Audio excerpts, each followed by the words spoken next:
Hi, I'm Ira Goldstein, president of Jerry's Artarama.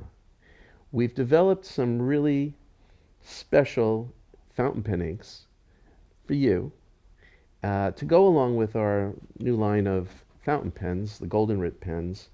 And these inks are bit more subtle in color than the kind of fountain pen inks typically you might find. And I hope that, like me, they inspire you. We have some interesting colors here. Midnight Sapphire, Dark Mocha, Simply Black, Deep Smoke, Dark Carmine, Toasted Walnut, and Black Lagoon. And they're all very different from one another, but in a subtle way.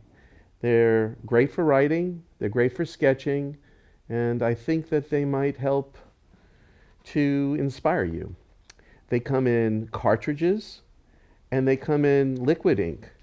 And when you buy one of the Goldenritt pens, they come with an ink converter, but extra converters are also available. Goldenritt fountain pen inks are wonderful for any fountain pen, including the Sketchwriter pens by Goldenritt. They won't clog your fountain pens, unlike other inks that are out on the market, and I highly recommend using them. They come in a variety of wonderful, inspiring colors. I think you should give them a try. They're great for sketching or for writing, and they're a perfect complement to the Goldenritt Sketchwriter pens.